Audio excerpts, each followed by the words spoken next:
Bueno, nos toca continuar, no quiero continuar sin antes agradecer la presencia de autoridades políticas que nos acompañan en esta noche, a la secretaria de la Presidencia, Karina Milei, al vocero presidencial, Manuel Adorni, al ministro de Defensa, Luis Petri, al ministro de Salud, Mario Lugones, al presidente del Banco Central, Santiago Bausili, al intendente de 3 de febrero, Diego Valenzuela, al subsecretario de Políticas Universitarias, Alejandro Álvarez, al secretario de Culto y Civilización, Nahuel Sotelo, al diputado Santiago Santurio, a la diputada Lilia Lemoine, al secretario de Justicia, Sebastián Amerio. Muchísimas gracias, Seba, querido, por venir. A Felipe Núñez, del equipo económico de Toto Caputo, María Ibarzábal, secretaria legal y técnica, y al ex secretario de Transporte, Franco Mogueta. Y mil disculpas si se me ha pasado alguien, mil disculpas. Son cosas que pasan. Me gustaría haberlos podido nombrar a todos. Si no ha sido el caso, mil disculpas. Miren, me toca introducir al presidente de la Nación y es un gran honor para mí hacerlo. Quisiera compartirles en ese sentido una anécdota personal que contrasta con la imagen que los medios de comunicación han intentado crear sobre el presidente Milei. El presidente Milei es una persona tremendamente generosa, tremendamente entregada por las ideas de la libertad, y eso yo no lo descubrí hace 2 o 3 meses, sino en el año 2017. En el año 2017 éramos muy pocos los que dábamos batalla cultural. Como ustedes saben o como habrán notado, yo no soy de Buenos Aires, soy de Córdoba, y había conocido a Javier Milei un año atrás, en el año 2016. Y junto con unos amigos se nos ocurrió armar una cena para jóvenes e invitar a Javier Milei a disertar en esa cena. La intención entonces se llevó adelante, juntamos entre un grupo de amigos, algunos ahorros que cada uno tenía, rentamos un hotel, un auditorio, catering. La idea era que los jóvenes vinieran y pasaran un lindo evento, una rica comida y una muy buena ponencia. Hablé con Javier Milei, me dijo: contá conmigo, pero la noche antes de que Milei tuviera que tomar el avión, paro de Moyano, paro total. Yo estaba desesperado, porque habíamos vendido las entradas a precio costo para que los chicos, todos chicos de universidad, pudieran venir, y la inversión era de ahorros míos y de 2 o 3 amigos más. Íbamos a quebrar, era un escándalo. ¿Cómo hacemos para solucionar este problema? Lo llamo a Javier y le digo: mira, Javier, el avión no va a salir, tampoco hay ningún colectivo que te pueda traer porque tenemos paro total.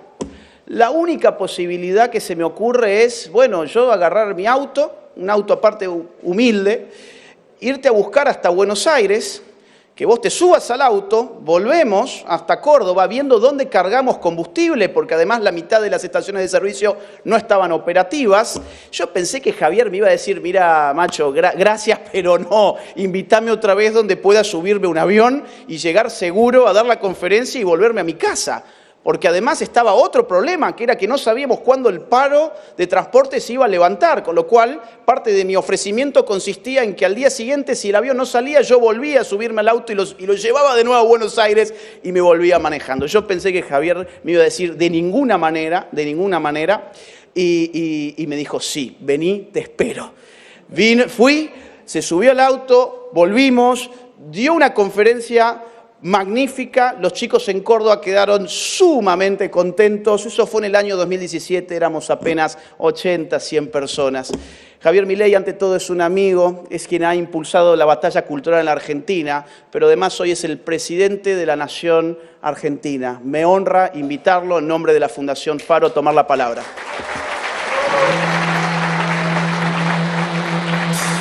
Hola a todos, yo soy el león. Rugió la bestia en medio de la avenida. Todos corrieron sin entender. Panic show a plena luz del día. Por favor, no huyan de mí. Yo soy el rey de un mundo perdido. Soy el rey, te destrozaré. Todos los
Gracias.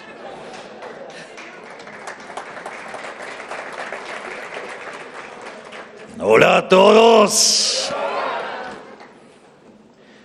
Como siempre, es un placer estar aquí frente a ustedes, integrantes, colaboradores y amigos de la Fundación Faro, que poco a poco se va convirtiendo en un enclave fundamental de nuestra gran batalla cultural. Cuando empecé a dar la batalla cultural, hace ya varios años, yo era un economista que vivía de dar conferencias y escribir libros. Y muchas veces estaba más solo que Adán en el Día de la Madre, porque defender públicamente al liberalismo por aquellos tiempos era mal visto y había pocos medios o espacios en los que me recibieran. No solo eso, recuerdo que en aquel momento las charlas, creo que un ascensor nos quedaba grande. Pero bueno, por suerte las cosas cambiaron para bien. Hoy tengo un trabajo un poquito más exigente y somos cada vez más los que defendemos esta causa, pero nunca dejé de lado ni voy a dejar de lado mi rol como divulgador de las ideas de la libertad. Digo, porque aparte, dicho sea de paso, la parte que más me divierte de mi trabajo. En todo caso, ahora que soy presidente, mi responsabilidad por librar la batalla cultural es aún mayor, porque la palabra de un presidente tiene un efecto más grande que la de un ciudadano común. Y porque además de ser moralmente correcto, dar la batalla cultural contribuye al éxito de las reformas que estamos llevando a cabo desde el Gobierno. Porque el apoyo social hace a nuestras reformas sostenibles en el tiempo y hace que en el futuro sean los propios ciudadanos los que defiendan su libertad y no se dejen pisotear nuevamente por los socialistas, de buenos o de malos modales.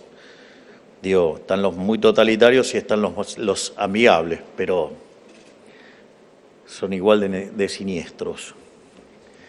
Por eso siempre digo que la gran gesta para cambiar la Argentina tiene 3 frentes de batallas que, si bien son distintos el uno al otro, son igualmente indispensables.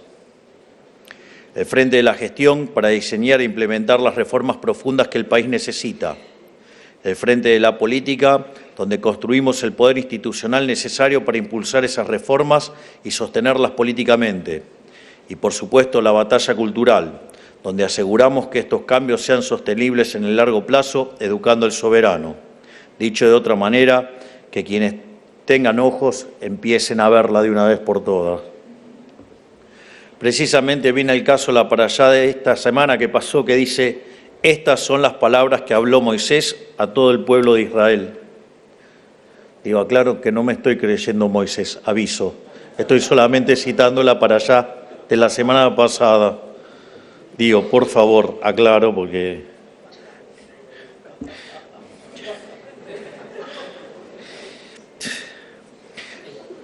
no, porque vieron que parece que en Argentina algunos van a morir de literalidad. Entonces, ya tengo que tener cuidado hasta cuando hago las citas. Pero los sabios nos explican que las verdades que habló Moisés deben estar vistas y estudiadas por nosotros en cada día como algo nuevo.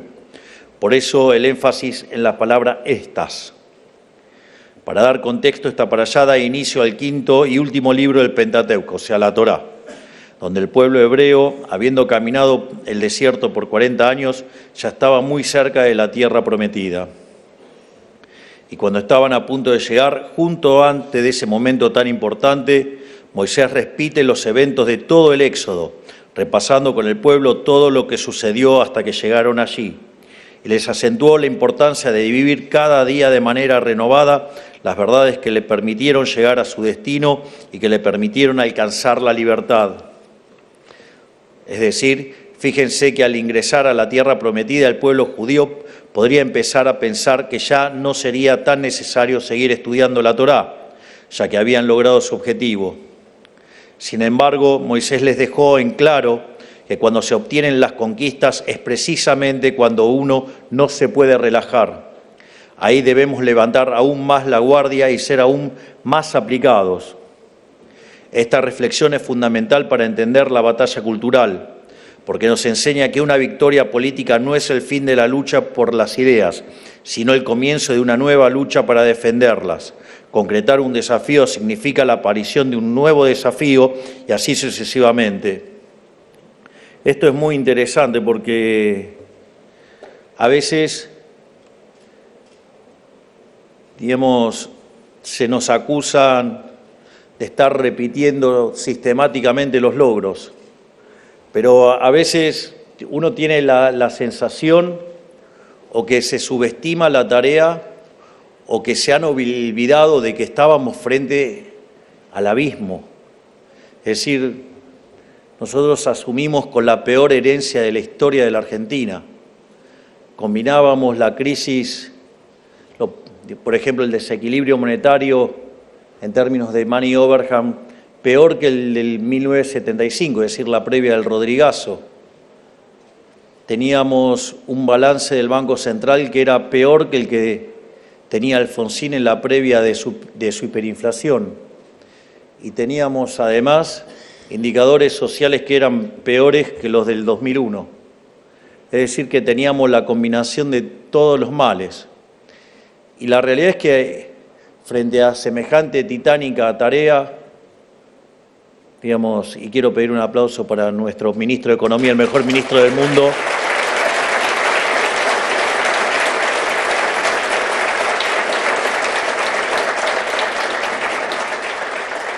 A veces parece que se olvidaran de dónde venimos. Entonces, yo creo que vale la pena señalarlo, porque parece que los que hoy tanto reclaman por las jubilaciones, por ejemplo, son los mismos que en su momento vetaron, ¿no? Y que decían que se estaba declarando la quiebra del Estado y que dejaron jubilaciones de $80 y que hoy están arriba de $320. O sea, se multiplicaron por 4. O había salarios de $300 y ahora son de $1.100. ¿Sí? Y entonces ahora viene a decir, no se llega a fin de mes. Bueno, digo, que además convengamos que está claro que la frase, digamos, suena muy interesante, digamos, para ponerse sensiblero, ¿sí? Y es muy interesante porque si fuera cierta, ustedes tendrían que caminar por la calle y tendría que estar llena de cadáveres. Es decir, alguien se puso entonces a pensar en serio, digamos, esa pelotudez. Porque en definitiva, si fuera cierto, las calles serían bastante más complicadas. Y además es un insulto a quienes, digamos, obviamente hacen un gran esfuerzo para tratar de seguir adelante por la vía honesta. Claro, esa vía, digamos, los cucas y gran parte del periodismo no la conoce. Es más, recuerdo el otro día pasaban un Zócalo donde en un programa de televisión de un periodista que, digamos, siempre que puede hablar mal de mí lo hace, y uno que cuando se hizo la mala interpretación forzada de mi segundo discurso de Davos, ¿no? Que tomaron un párrafo, quitaron 2 del medio, dejaron el último para hacerme decir algo que no dije. Digamos, una persona salió a defenderme, ¿sí?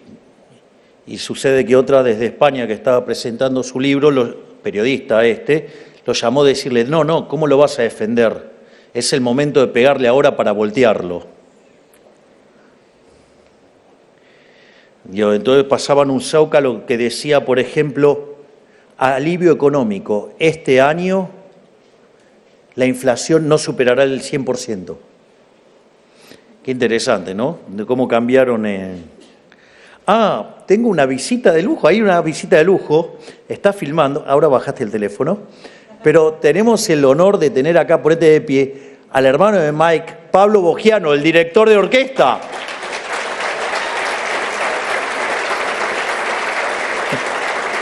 Estás cada día más parecido a Muti.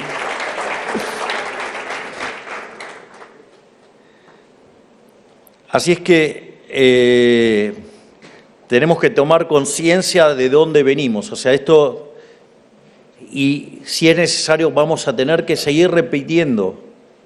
Porque, digamos, los cucas parecen que nos hubieran dejado en Suiza y nosotros, digamos, generamos, o sea, una masacre. Cuando en realidad, digamos, los que destruyeron y se consumieron el capital, empobreciendo a la gente, fueron ellos. Además, esto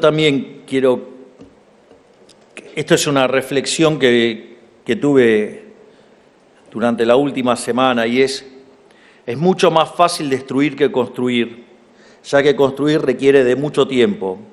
Por eso el esfuerzo de construir tiene que ser sostenido a lo largo del tiempo y no debemos encandilarnos o conformarnos con logros que son meramente pasos intermedios en nuestro largo camino. Si lo pensamos en términos de la situación argentina, resulta imposible reconstruir en 1 año y medio lo que se lleva destruyendo hace casi un siglo y por lo tanto también es demencial que otros nos exijan esa velocidad. Es decir, esto es lo que también es muy importante tener en cuenta, que construir requiere de mucho esfuerzo, de mucho trabajo, demanda tiempo y destruir es mucho más fácil. Digo, por eso a veces uno también tiene esta reacción frente a los que solamente se dedican a destruir o que simplemente ignoran. Digamos, hay gente que directamente ignora las restricciones, directamente.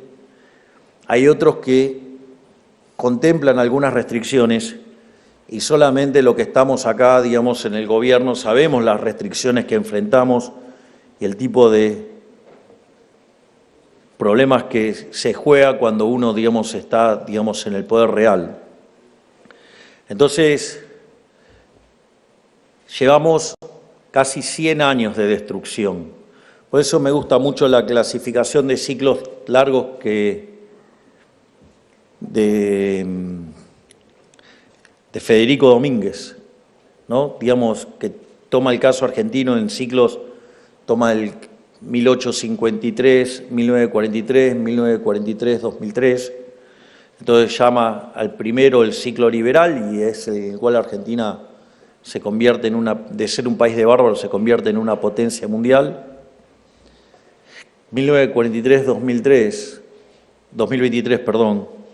el ciclo en el cual, digamos, la decadencia, donde claramente los últimos 20 años fueron los peores de esa decadencia, que es cuando abrazamos las ideas colectivistas. Y el autor se pregunta si ahora viene el ciclo liberal. Bueno, estamos haciendo todo lo humanamente posible para que ese sueño de la Argentina grande nuevamente sea posible. Y sinceramente es un trabajo enorme y que a veces yo creo que no hay un orden de magnitudes de lo que estamos haciendo.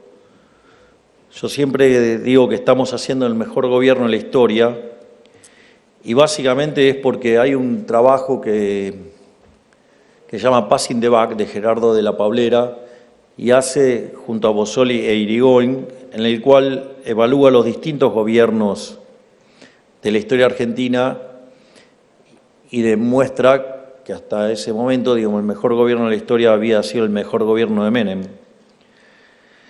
Y básicamente, si uno se fija, digamos, ese gobierno se caracterizó por dos cosas, por un plan de estabilización exitoso y por un conjunto de reformas estructurales. Y la realidad es que nosotros hemos logrado bajar la inflación de una manera mucho más rápida. En primer lugar, digamos, para que los que se ponen a hablar y criticar, tenemos una primer gran diferencia, lo hicimos sin expropiaciones. O sea, nosotros no hicimos plan Bonex. Por lo cual, algunas personas deberían ser más cuidadosos al hacer evaluaciones sobre el programa actual, en especial si fueron cómplices o se beneficiaron de ellas al momento de estabilizar. No solo eso, sino que, pero bueno, la vida está llena de ingratos. Hay algunos que ya entendieron. Además, no solo eso, que lo hicimos sin expropiaciones, nosotros no tuvimos la hiperinflación previa, o dos hiperinflaciones previas, que destruyeran todos los activos financieros, y entonces, era obvio que la demanda de dinero ya no podía caer más de lo que cayó, y por ende la estabilización era más fácil. Tampoco fijamos el tipo de cambio. Porque a veces nos critican gente de ese gobierno que tenemos la moneda apreciada y se supone, y en ese momento estaba mucho más abajo la moneda. Ahí sí estaba bien pegadita a PPP, que sería un tipo de cambio de hoy de 700 pesos. Es increíble porque gente de ese momento, ¿sí? Se queja del tipo de cambio. Pero bueno, ya sabemos cómo son los ingratos. No solo eso, sino que además, a diferencia de otros planes que primero ajustaban las tarifas para después mostrar un mejor logro, nosotros fuimos ajustando las tarifas durante el proceso. Y de una inflación que viajaba al casi 1,5% diario, que se manifestó en un índice de precios mayorista en diciembre del 54%, que anualizado eso daba 17.000 y que había condiciones monetarias para que justamente se validara una inflación de ese calibre. De hecho, Ariel Korenberg hace poco hizo una estimación de los desequilibrios monetarios, cuánto era la inflación potencial y le daba 18.000, así que tan mal no está. Y hoy la inflación en Argentina en la punta viaja a un ritmo entre el 20 y el 25%. No solo eso, si miramos mayoristas, viaja a menos del 10%, si miramos los alimentos, alimentos y bebidas o la canasta básica, viaja a menos del 10%. Y claramente en un contexto donde los salarios crecen sistemáticamente en términos reales desde el mes de abril, algo que permitió que a este gobierno de insensibles y crueles, hayamos sacado a 12 millones de personas de la pobreza y 2,5 millones de chicos de la pobreza. Vaya que estamos haciendo las cosas bien.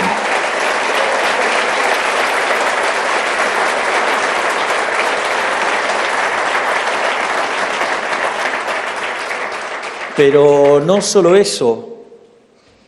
Si tomamos las reformas estructurales, por paquete de reformas, la reforma es 28 veces más grande que la que hizo Menem.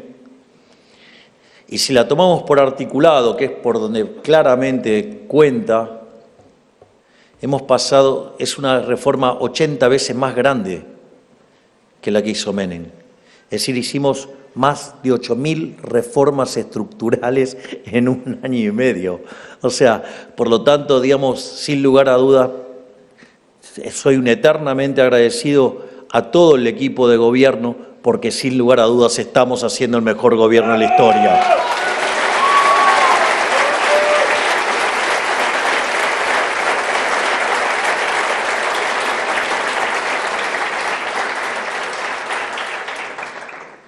Pero, en definitiva, lo que tenemos que dar claro, que a pesar de todos estos logros mayúsculos, sacar al país adelante va a llevar tiempo. Es decir, no nos vamos a convertir en un país desarrollado de un día para el otro. Los procesos de convergencia pueden durar 30, 35, 40 años. Entonces, no es solamente una cuestión de trabajar duro, sino que además hay que tener paciencia, hay que tener perseverancia. Y por eso es tan importante la batalla cultural. Es decir, la gestión es importante, la batalla política es fundamental. Gracias, jefe, por todo lo que estás logrando.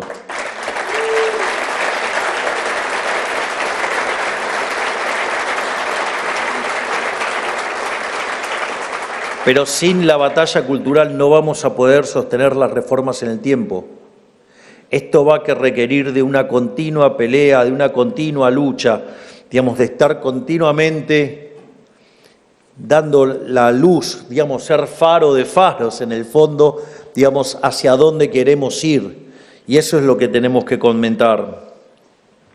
Es decir, de modo que además de tener el norte claro, es fundamental contar con la fuerza de voluntad y la paciencia necesaria para llegar a destino. Por eso debemos ser conscientes que la lucha es constante. Siempre habrá nuevos objetivos que alcanzar y siempre surgirán nuevos desafíos que debemos superar. Y por eso es tan importante la enorme tarea de la Fundación Faro en la defensa activa de las ideas de la libertad, ideas sin las cuales cualquier gobierno pierde rápidamente su rumbo y encalla en el acantilado del socialismo.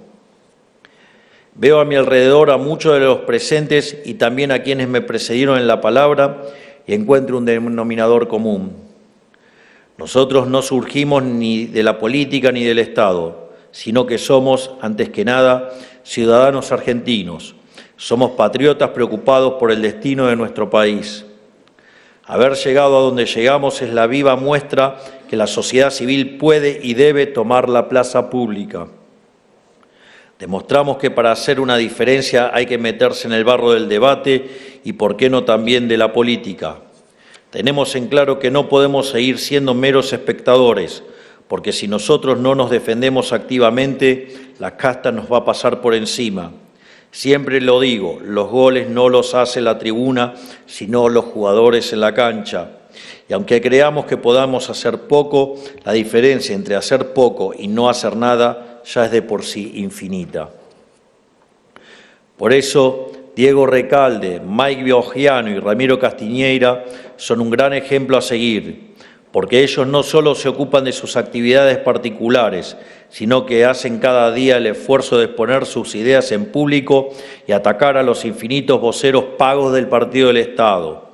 Y desde ya que todo esto lo hacen con un gran costo personal y a menudo profesional. Por eso les digo, bienvenidos a los voceros de la libertad.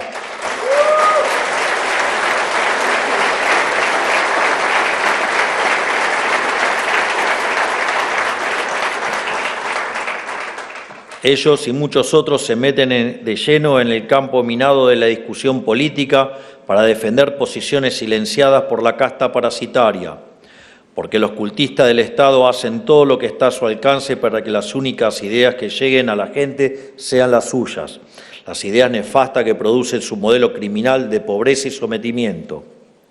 Haciendo un paralelismo histórico, en la Grecia antigua los hombres libres eran aquellos que podían participar del debate público, y para ello se necesitaba tiempo libre, cosa que los esclavos no tenían por estar trabajando de sol a sol.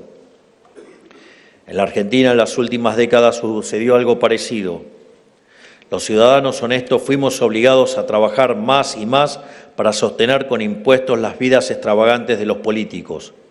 Y claro, estos aprovechaban el excedente de tiempo libre para pasarse alegremente por los canales de televisión, promoviendo sus propias ideas confiscatorias. De modo que la izquierda política cuenta con una ventaja estructural en la batalla cultural, porque apoyada en el favor que da el poder político, se dedicó durante décadas a infiltrarse en todas las instituciones posibles, subvirtiendo sus valores y moldeándolas para impulsar su agenda. Una operación que para muchos sería invisible si no fuera por el gigante aporte de mi gran amigo y director ejecutivo de esta fundación, Agustín Laje.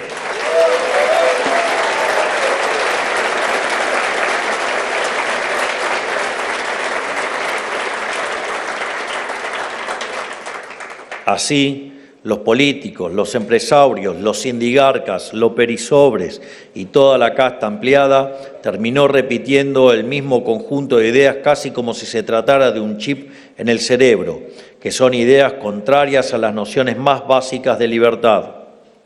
Esto es lo que Axel Kaiser... ¿Dónde estás, Axel? Felicitaciones por tu trabajo.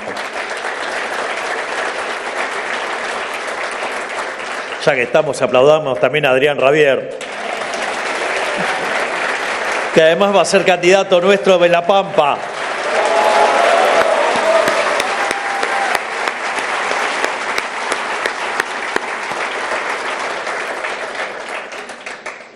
Y que Axel desarrolló ampliamente en su libro Parásitos Mentales, del cual sugiero enfáticamente que lo lean. O sea, vamos, rompan el chanchito. Esas ideas que a simple vista parecen inocentes y que se alimentan de nuestras buenas intenciones, pero que a la larga conducen a la miseria. Ideas que son promovidas activamente por la casta política mediante la propaganda estatal y paraestatal, y que tienen como propósito legitimar la expansión ilimitada del sector público. Aclaro que cuando hablo de parásitos mentales no me refiero a personas. Las personas son víctimas de estas ideas olajadas en un cerebro a fuerza de décadas de adoctrinamiento colectivista. El punto es que una vez que las ideas, digamos, estos parásitos mentales le toman la cabeza, cuanto más le toman esa cabeza, el problema es que los convierten en zombies. Es decir, lo convierten en una secta, que es básicamente lo que son la secta cuca. Es decir, no importa el dato que presenten, o sea, digo, por ejemplo, ustedes le presentan el dato de inflación, dicen, no, la inflación la están mintiendo. O sea, le ponen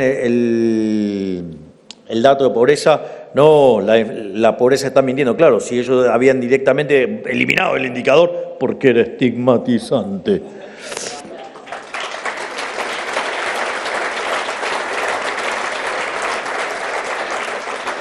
Porque en definitiva, y extendiendo a otros planos, el ladrón cree a todos de su misma condición.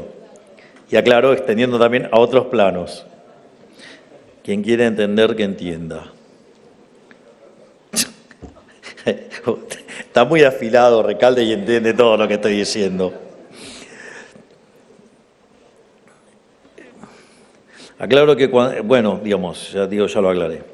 Un primer ejemplo de parásito mental es la noción de justicia social, que de justicia social no tiene nada, dado que de parte de la injusticia de arrebatarle a uno por fuerza para darle a otro, es decir, le roba el trabajo a una persona para repartirlo arbitrariamente.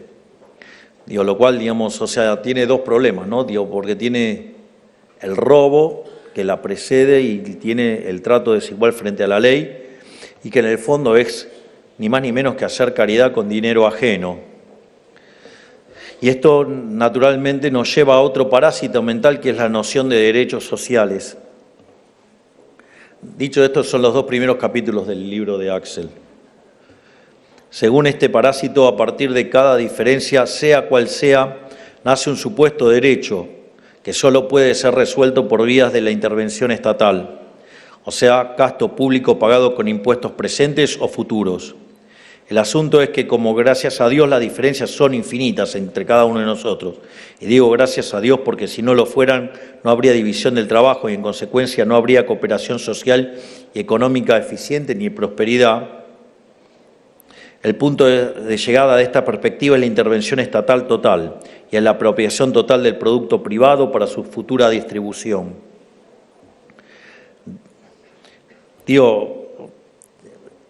Dicho de otra forma, aplicar esta idea en sus últimas consecuencias lleva al totalitarismo. Me iba a estar anticipando a otra parte que viene el discurso y me acordé y ahora, digamos, por ahora no me desvío dentro de un rato. Además, ni con ello alcanzaría porque se trata de algo que es lógicamente contradictorio. La inflación de derechos genera expectativas ilimitadas en la gente y autoriza y exige al Estado cumplir esas expectativas. El problema está en que los derechos hay que pagarlos, y mientras que las expectativas de la gente son infinitas, los recursos sí son finitos. O sea que para poder cumplir con semejante disparate, habría que incumplir la primera ley de la economía, que es la ley de la escasez. Como dice Thomas Sowell, la primera ley de la economía es la escasez, es decir, no hay de todo para todos. ¿Y cuál es la primera ley de la política? Violar la primera ley de la economía. Algo de lo cual nosotros hemos aprendido bastante, ¿no? Porque el otro día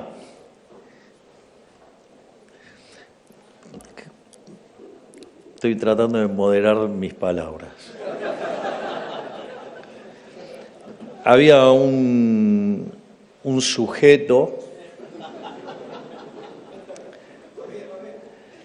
digamos, con una pluma envenenada, que básicamente decía, no, un plan no es solamente el equilibrio fiscal, ¿no? O sea, digamos, con lo cual habilitando a los degenerados fiscales, porque en el fondo, digamos, el déficit cero sí es una política y se llama respetar la restricción de presupuesto. Y no respetar la restricción de presupuesto a los argentinos nos salió muy caro. De hecho, en los 123 años previos a nuestra llegada al gobierno, digamos, salvo en 10 periodos, siempre hubo déficit. Siempre. Y los que no hubo era porque estábamos en default, con lo cual era falso que no estábamos con déficit.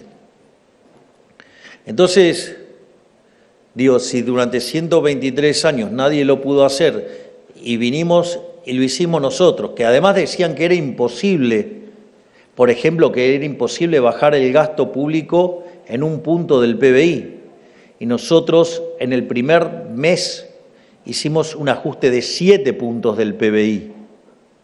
Es decir, el gasto público en términos reales bajó más de 30%, y decían que era imposible.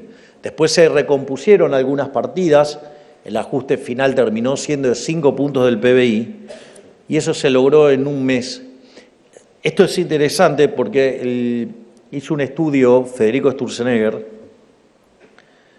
sobre los ajustes fiscales de mitad del siglo XX para acá, y hay solamente 24 casos en los cuales se hizo una baja del gasto público de esta magnitud. Lo interesante es que los 23 casos restantes fue después de una guerra, es decir, lo cual es bastante claro, ¿no? Digo, sube el gasto por el gasto bélico y termina la guerra y se baja el gasto. Por lo tanto, digamos, hemos hecho algo que no se hizo nunca en la historia, digamos, reciente seguramente, pero no solo eso, si además sumamos el ajuste en el balance del Banco Central de 10 puntos del PBI, digamos, básicamente es el ajuste fiscal más grande de la historia de la humanidad, hecha en 6 meses.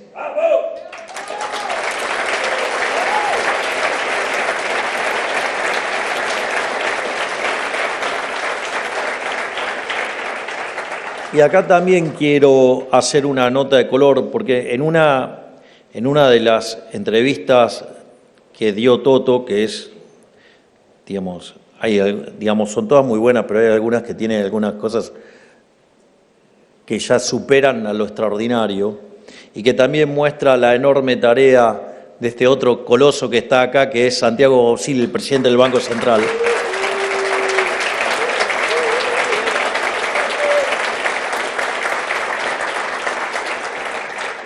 En un momento señala, porque nosotros teníamos un déficit fiscal de 15 puntos del PBI, 5 eran en el Tesoro y 10 eran en el Banco Central. Y esto es muy interesante porque lo que muestra Toto es que aun cuando hubiéramos hecho el ajuste en el fisco, si no arreglábamos el desastre del Banco Central, la hiperinflación hubiera ocurrido igual, con el agravante que además nos hubieran dicho que tuvimos una hiperinflación aún haciéndole el ajuste fiscal. Imagínense lo que sería, digo, en términos de batalla cultural. Lo más interesante igual de todo esto es que cuando nosotros, primero decían que era imposible, después cuando lo empezaron a ver dijeron que no era sostenible, después empezaba a decir que nos íbamos a hundir en una tremenda recesión. Y eso, digamos, eso también, digamos, podría ser entendible a la luz de la bibliografía que hay en la materia. Lo más interesante es que nosotros hicimos tremendo ajuste y lo más increíble, y es el motivo por el cual en el mundo se habla del milagro argentino, es que en el primer año, si ustedes comparan diciembre del 24 con diciembre del 23, el Producto Bruto subió 6%.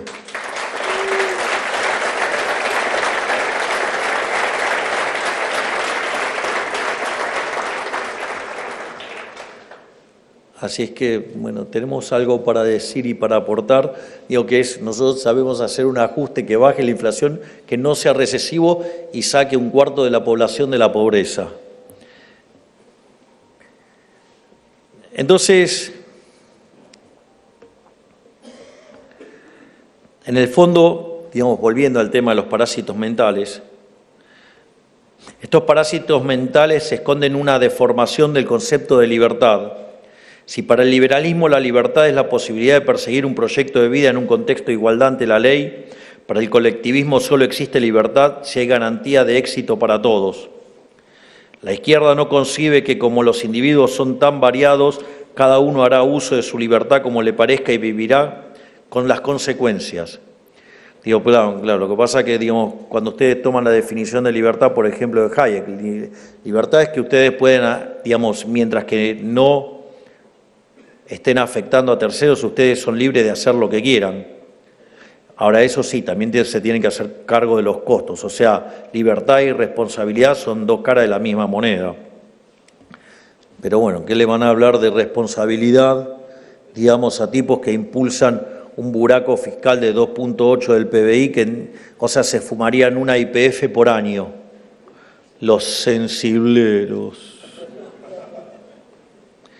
Es decir, para ellos todos deben poder acceder a los mismos bienes, debiendo ser el Estado quien administre la vida de los individuos, pasando de la igualdad ante la ley que propone el liberalismo a un contexto de mal llamada igualdad de oportunidades, donde, como vimos, todo lo que nos hace únicos como individuos se desvanece. Para colmo, después dicen defender la diversidad y la pluralidad.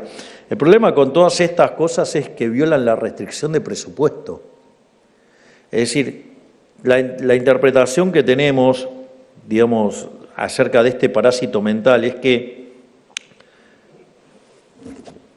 el tema de los derechos sociales aparece, digamos, frente al fallo del parásito. Se me acaba de meter un pelo en el ojo y no saben lo que me molesta. Pero aún así no tanto como para seguir aumentando el contador de insultos. Así, digamos, o sea, claro, digamos, voy a hacer esto, voy a dejar de usar insultos a ver si están en condiciones de poder discutir ideas, porque yo creo que discuten las formas porque carecen de nivel intelectual suficiente para discutir las ideas.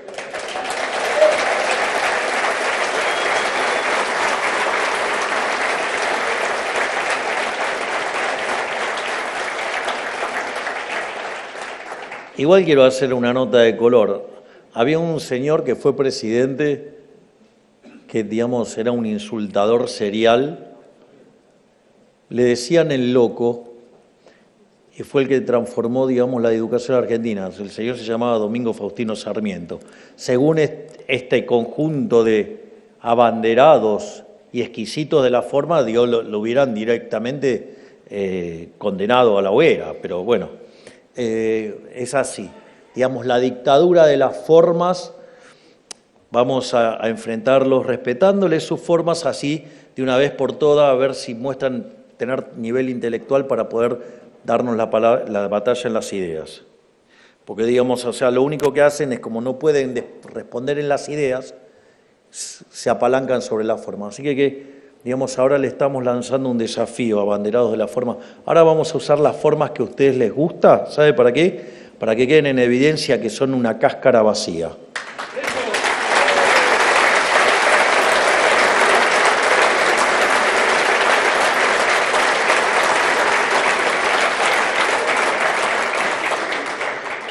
Pero estas ideas que suenan bonito y, digamos, de la igualdad de oportunidades y demás, hay un cuento llamado Harrison Bergeson, de Kurt Vonnegut, que retrata un mundo perfectamente igualitario donde existe un discapacitador general, cuyo trabajo es asegurarse que nadie sea más inteligente que nadie, más fuerte que nadie, más rápido que nadie, ni más lindo que nadie.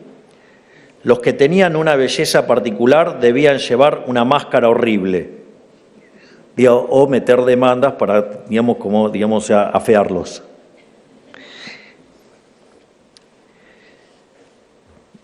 y a los más inteligentes debían llevar un auricular que emitía chillidos que le impedían pensar. Esa es finalmente la utopía que proponen los socialistas.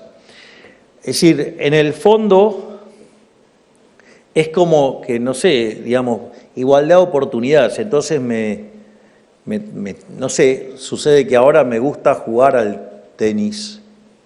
Entonces, digamos, para poder tener igualdad de oportunidades, y tuve el privilegio de recibirlo a Djokovic en Olivos. Entonces, imagínense que me hubiera gustado, digamos, vestirme de jugador de tenis y jugar un partido con él. Ahora, igualdad de oportunidades, digamos, podría haber hecho transitorias o permanentes. Digo, voy a ir por las transitorias porque no son tan graves, pero que le tendría que haber encadenado un brazo, una pierna y que pobre de Djokovic juegue así.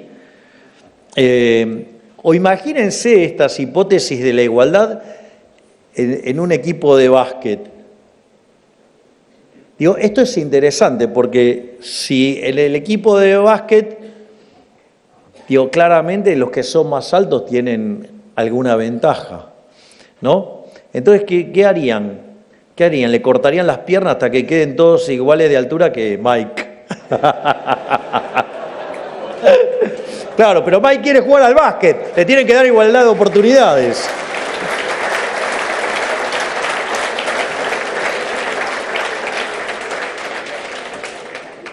Y esto, digamos, más allá, digamos, de que le puedo hacer a Mike estos chistes porque soy amigo, no te has sentido ofendido, ¿no? A ver si todavía me demandás porque te sentís ofendido. A ver si crees que te quiero hacer un ataque institucional a tu nuevo rol en Fundación Faro. Pero más allá de eso, hay algo que es muy interesante, porque cuando ustedes le hacen estos planteos a los socialistas, jamás van a aceptar, digamos, que ellos se igualan para abajo, ellos jamás van a aceptar eso. Ellos dicen que no, que la igualdad es para arriba. El problema es que eso es falso, porque viola la restricción de presupuesto. Supongamos que yo tengo una economía que produce 100, y hay un grupo que se lleva 20 y otro se lleva 80.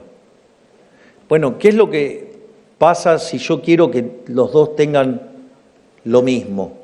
Bueno, en principio no podría tener una situación en la que los dos se llevan 80, porque para que los dos se lleven 80 yo tendría que producir 160 y estoy produciendo 100, con lo cual lo primero que me va a estar pasando es que violo la restricción de presupuesto. Es decir, y violar la restricción de presupuesto no es de desalmado. Digamos, no es que uno quiere respetar la restricción de presupuesto porque no tiene corazón, porque no es sensible, sino porque la solución a negar la restricción de presupuesto es muchísimo peor. Porque el intento de que todos ganen 50, el problema es que el que genera por 80 no va a estar dispuesto a que le paguen 50. Entonces, ¿qué va a hacer? Va a ajustar su producción a que sea 50. Digamos, si el otro no producía por 50. Por lo tanto, lo que va a pasar es que se van a ir a 70. Entonces, y si ustedes con esta dinámica insisten, lo que van a hacer es expulsar a los talentosos, algo que hacen los socialistas siempre, ¿no? Terminan expulsando a la gente talentosa, sino que además la violación de la restricción de presupuesto o la financian con deuda, es decir, con impuestos futuros, es decir, condenando a la miseria a generaciones futuras, como lo que hicieron los demagogos populistas del Congreso, o los financian con emisión monetaria y terminan quitándole 13 ceros a la moneda y le podríamos sacar 3 más, y no solo eso, sino que además condenan a la miseria a los más vulnerables. Grupo que está dentro de los más vulnerables, los adultos mayores. O, sin otro reparo, subir los impuestos explícitos, con lo cual, digamos, terminan atentando contra el crecimiento económico. En definitiva, el remedio termina siendo peor que la enfermedad. Y además, Hay una frase de Hayek que es maravillosa que dice: si los socialistas supieran de economía, no serían socialistas. Es decir, el conocimiento económico conduce a, digamos, al liberalismo, pero bueno, esta gente no digamos, son zombies. Y por eso nuestra tarea ahora que tomamos el Leviatán por las astas no es menos titánica que estando afuera, porque el partido del Estado corre con décadas de ventaja. Llevan décadas de inocular en nuestra población estos parásitos mentales que se volvieron sentido común. Y se volvieron sentido común hasta el punto de que los dan por cierto mucha gente que no votó ninguna versión del colectivismo en su vida, sea peronismo, kirchnerismo, socialismo, digamos, o sea, socialdemócrata, o incluso comunistas como el enano soviético Kichilov.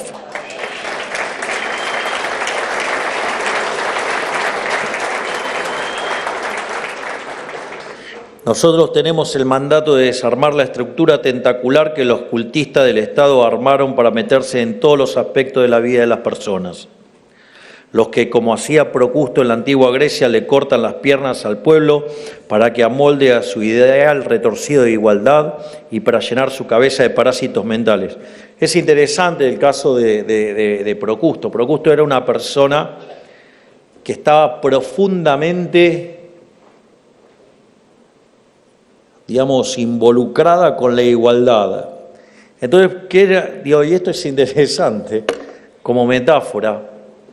Procusto invitaba gente a la casa, entonces los invitaba a cenar y les daba de beber para que quedaran alcoholizados, y cuando ya estaban muy alcoholizados, Procusto era tan generoso que los invitaba a quedarse a dormir.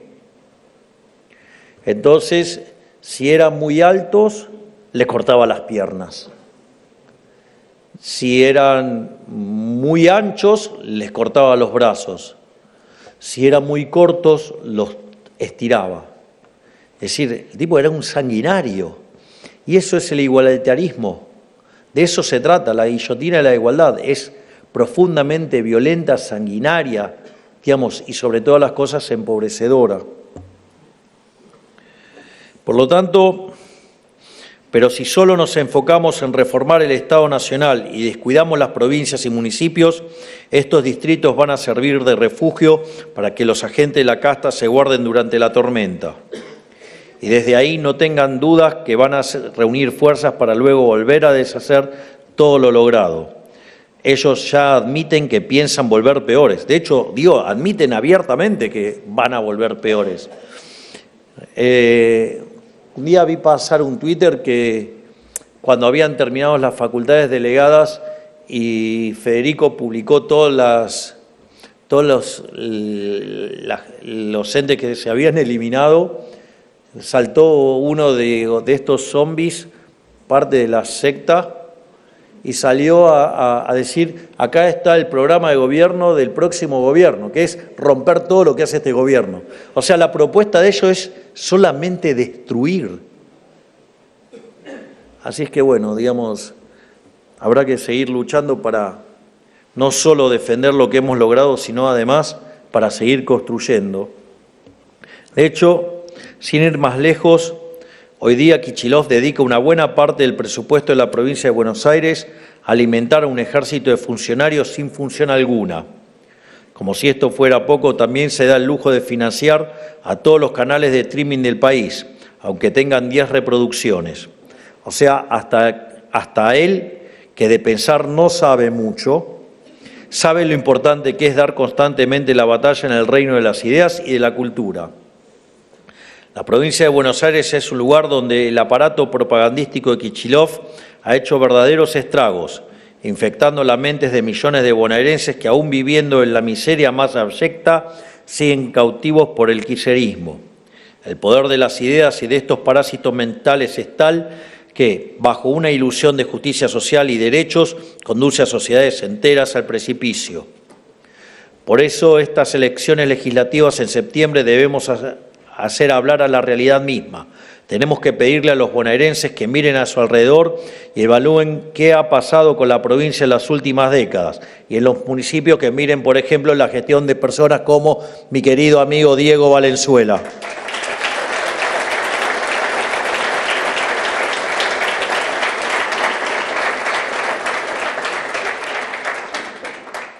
Las elecciones tienen que ser un espacio para que la gente pueda expresar si a lo largo de todo este tiempo las provincias han mejorado o no, si la seguridad ha mejorado o no, si caminan cada día con más tranquilidad por la calle o no, si ha invertido en mejorar la calidad de los servicios esenciales que tiene que asegurar un Estado, o sea, se despilfarró el dinero de la gente en asuntos inconducentes, dejando desatendidas las necesidades más básicas. Finalmente, los bonaerenses deben decidir si el desproporcionado y costoso Estado provincial ha servido al bienestar de la sociedad o si, por el contrario, se pagan cada vez más impuestos para pagarle el salario a ñoquis que no trabajan, amigos de Kicillof o militantes de Kicillof o militantes del parasetismo del Partido del Estado.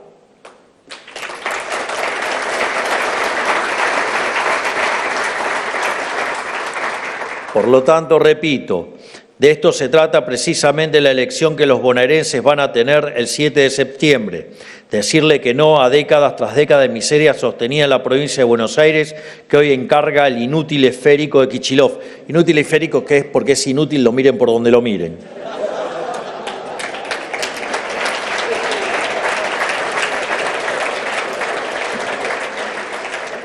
Decirle que no a los impuestos confiscatorios, decirle que no a un Estado que gasta en estupideces pero fracasa en cumplir sus necesidades básicas y decirle nunca más al kirchnerismo, el experimento de gobierno con el que se insiste hace décadas, pero en la provincia solo arrojó fracaso tras fracasos. Acá también quiero hacer una nota de color y de optimismo respecto a lo que viene electoralmente. Esta elección es fundamental no solo en la provincia de Buenos Aires, sino es fundamental para todos los argentinos de bien, porque podría significar el fin del kirchnerismo. Acá hay algo que es muy importante de notar. En esta elección, digamos, provincial, es mucho más que un distrito lo que se juega, pero hay que tener en cuenta que están, digamos, llevando a cabo, digamos, la farsa y el fraude moral que es las candidaturas testimoniales. No solo eso, están saliendo los intendentes a jugar en la cancha poniendo todo el aparato, y además están dispuestos a hacer fraude. Y además votan con un sistema electoral distinto, o sea, que habilita el fraude. Por lo tanto, ¿por qué es importante esta elección? Porque va a significar el techo del kirchnerismo. Y para nosotros va a significar el piso, porque en la elección nacional no habrá testimoniales, o si las habrá, no son nuestras, y se va a votar con otro sistema, se va a votar con boleta única papel, digamos, un sistema que supuestamente perjudica a los oficialismos y los únicos que tuvimos el coraje para impulsar la boleta única papel fuimos nosotros los liberales.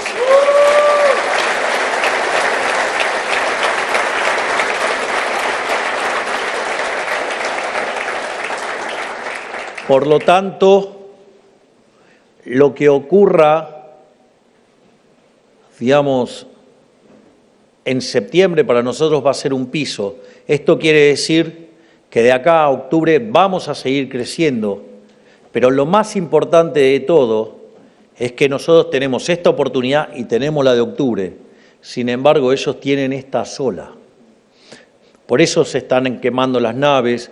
Por eso los niveles de operación gigantes que están sufriendo cada una de las personas que integra este gobierno, porque si en septiembre llegáramos a ganar la provincia de Buenos Aires, habremos puesto el último clavo en el ataúd del kirchnerismo.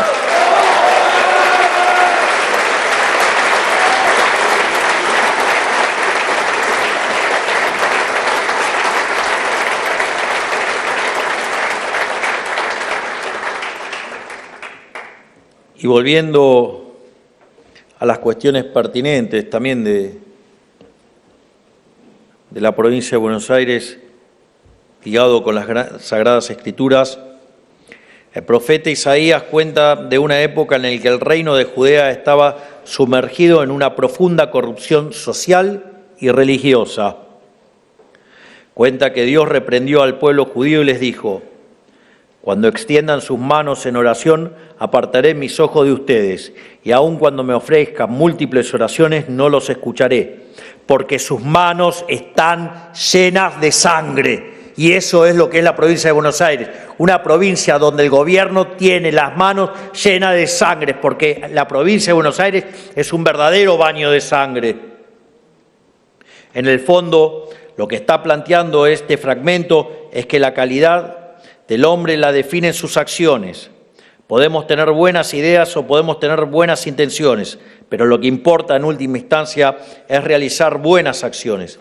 De ahí hay una frase muy interesante de Milton Friedman que dice que a las políticas económicas no se las juzga por sus intenciones, sino que se las juzga por sus resultados. De ahí que el gobierno se caracteriza por un bilardismo extremo, lo cual, digamos, en algunos casos lo llevamos orgullosos. Digo, en realidad estamos todos talibanizados, pero había que poner un... Alguien tiene que poner un poco de mesura. Y no iba a ser yo. O sea que no se trata de quiénes creemos que somos, es lo que hacemos lo que nos define. Es decir, yo voy a hacer otro ejemplo. Nosotros, no solo que hablamos de libertad, ¿no?, sino que además, digamos, cuando tuvimos que estabilizar, respetamos el derecho de propiedad porque no hicimos un plan Bonex. No metimos controles de precio ni llamamos a empresarios y apretamos gente para que nos suban los precios. Mucho menos ponerle una 9 milímetros en la mesa o mandar la policía a perseguir arbolitos. Pero me parece que lo que mejor muestra nuestro compromiso en materia de diseño de políticas públicas, que son políticas pensadas desde una cuestión moral y ética, es lo que pasó con el cepo. Todo el equipo económico, digamos, estaba fuertemente comprometido con eliminar el cepo. El cepo básicamente es una herramienta de tortura y estaba muy bien que se llamara cepo, porque básicamente si ustedes, digamos, ganan su dinero honestamente, ustedes lo tendrían que poder gastar en lo que se le dé las ganas. No tiene por qué venir ningún funcionario a decirle qué pueden comprar o no pueden comprar.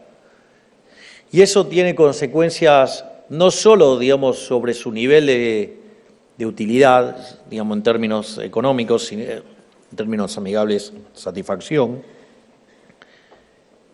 sino que además eso también les destrozaba el ahorro. Piensen que si ustedes,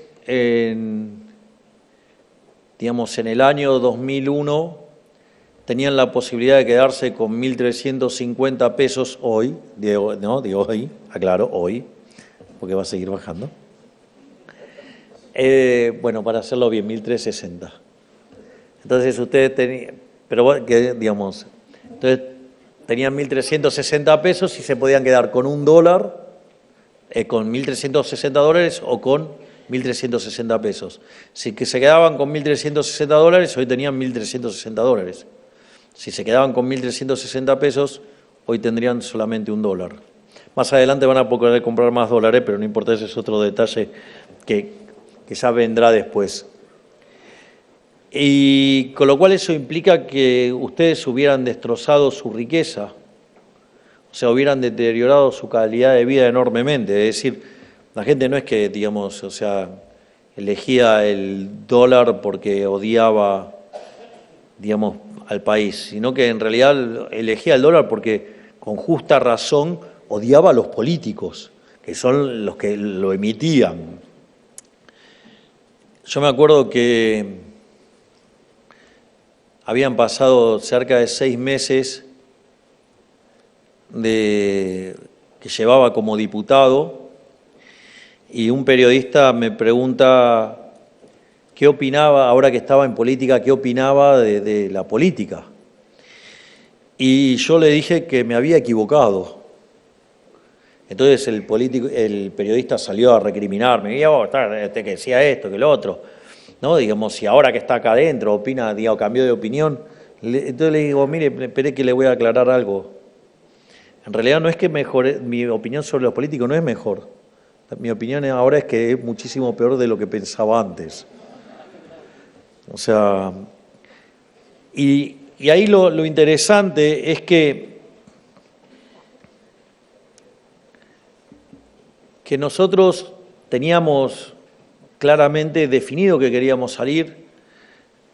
Nosotros, tanto en el Ministerio de Economía, y que acá está el gigante José Luis Daza, había hecho sus estimaciones.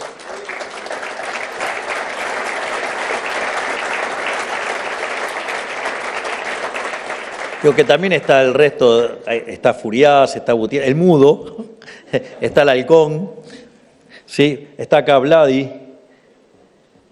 Digamos, estaba la estimación de cuántos dólares necesitaba salir del central y estaba lo que yo creía que necesitábamos. Entonces habíamos llegado al consenso de que con 12.000 millones de dólares podíamos abrir. Pero como Toto y yo en esto somos hiperbilardistas, entonces dijimos, no, bueno, si conseguimos 15.000 millones salimos. Bueno, el programa terminó siendo más grande, pero ¿qué era lo que decía? No van a salir de ninguna manera, no se van a animar a ir a flotación, digamos, o liberar el cepo en un año electoral. Es decir, creían que había una visión utilitarista de la vida. Creían que para nosotros abrazar la libertad era solamente una cuestión de tener un PBI más grande. Y lo que no entendieron, que nosotros diseñamos las políticas con una perspectiva moral, con una perspectiva ética, y por lo tanto, si aparecieron los dólares, ¿qué año electoral ni 8/4? ¿Qué especulación? Digamos, la libertad no se negocia un minuto, y cuando pudimos abrir el cepo, por más que era año electoral y contra todo lo que decía el Partido del Estado y la Casta, abrimos el cepo exitosamente.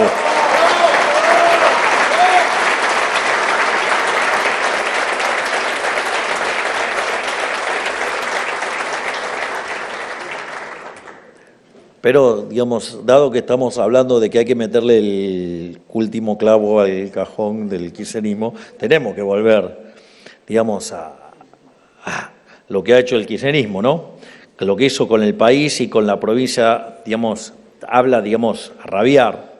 No tienen forma de esconderse ante los ojos de Dios ni de la gente, porque han destruido todo lo que han tocado.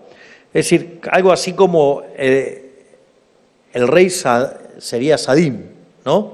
El rey Midas todo lo que tocaba lo convertía en oro. Esto todo lo que tocan lo convierten en... Bueno.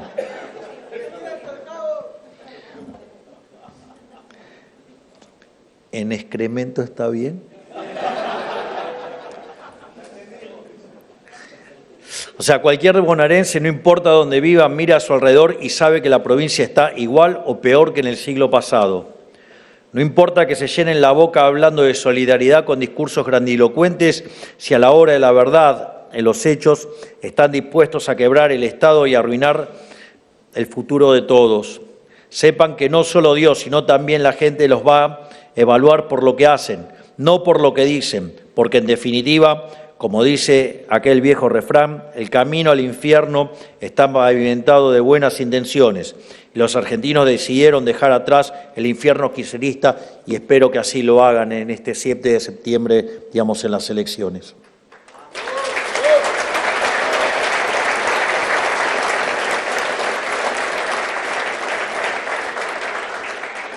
En definitiva, este es el adversario con el que nos enfrentamos y por eso es tan importante la labor de fundaciones como Faro. Quiero reparar un momento en el nombre de la fundación. Está concebida en honor a Benjamín Solari Parravicini. Él hablaba de que la Argentina sería faro de faros, el primer faro de una nueva era. ¿Y qué hace un faro? Ilumina el camino, marca un norte, un punto de llegada, para que el bote extraviado pueda acercarse al puerto. Y eso es precisamente lo que la Fundación Faro está haciendo mediante sus distintas iniciativas. Hoy hacen honra a su nombre y su propósito y además de presentar a sus nuevos voceros en la batalla cultural, anuncian también un proyecto tan ambicioso como necesario, el Consejo de la Libertad. Será una verdadera orden de caballeros dedicados a pensar las reformas liberales que las provincias necesitan para acompañar a la nación en el camino de la libertad que hemos emprendido y que por tanto tienen la enorme tarea de atacar esos productos del estatismo que operan como un yunque frenando una economía que tiene todos los ingredientes para despegar. En resumen, a través del Consejo de la Libertad, esta fundación va a crear faros que funcionen a nivel local, encargados de iluminar hasta el último rincón de la Argentina con las ideas de la libertad, enviados por su casa madre, la fundación misma, que es el Faro de Faros. Y nada mejor para lograr este objetivo que sumar al equipo a gente del sector privado, a los que están acostumbrados a interactuar con el sistema bizantino montado por la casta política y sus socios, porque son quienes saben exactamente cómo estos privilegios nobiliarios, con forma de ley, oprimen a toda la ciudadanía para favorecer intereses particulares, porque los privados son los verdaderos patriotas silenciosos dados por el sistema, los que trabajan cada día para darle a su prójimo bienes de mejor calidad a un menor precio. No los que se dicen patriotas pero solo saben robarle a unos para darles la mitad a otros y quedarse con la diferencia. Y por eso los ciudadanos particulares son indicados los que tienen tanto el saber como la voluntad para llevar adelante esta tarea titánica. Este grupo de reformas tendrá el rol clave de diseñar proyectos de distinto tipo para la situación particular de cada provincia. Y estoy seguro que serán de mucha utilidad para las agendas legislativas de los años por venir.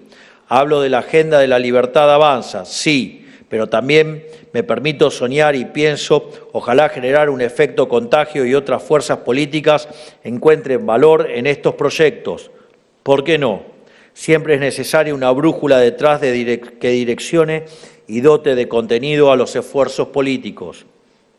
Porque si las metas es bajar impuestos y eficientizar nuestra economía para que sea la más libre y competitiva del mundo, necesitamos sumergirnos en la realidad de cada provincia para comprender qué regulaciones ridículas los entorpecen, qué impuestos locales los asfixian o cuántos ñoquis sobran en las esferas de los estados subnacionales. Diego ya lo hizo porque es el municipio que tiene la menor cantidad de empleados per cápita. Felicitaciones nuevamente, Diego.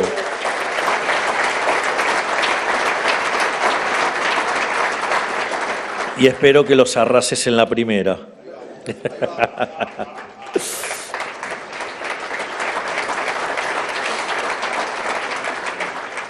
Ya aprendimos del pasado que los esfuerzos por cambiar el país no pueden ser tímidos, tienen que ser ambiciosos y profundos, tienen que ocurrir en la raíz y tienen que ser abarcativos de las normativas provinciales y hasta municipales. Porque para que el que produce o comercia, para que el que trabaja, para el que emplea, innova y emprende, su realidad económica es una sola. No puede ni tiene por qué separar lo nacional de lo local y requiere que en todos los niveles se camine el sendero hacia una mayor libertad. Por todo esto, quiero agradecerle a la Fundación Faro, a mi querido amigo Agustín, a Adrián Rabier, que también ha hecho su parte en esta batalla cultural defendiendo las ideas de la escuela austríaca, a Axel Kaiser, al gigante Toto Caputo que ha apadrinado este proyecto y al halcón de la ortodoxia, Felipe Núñez, que lo llevará adelante.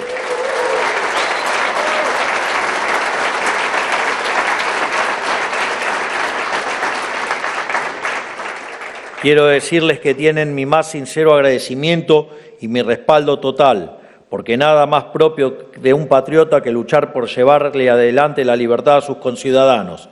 En definitiva, que Dios los bendiga a todos, que la fuerza del cielo nos acompañen y ¡viva la libertad, carajo!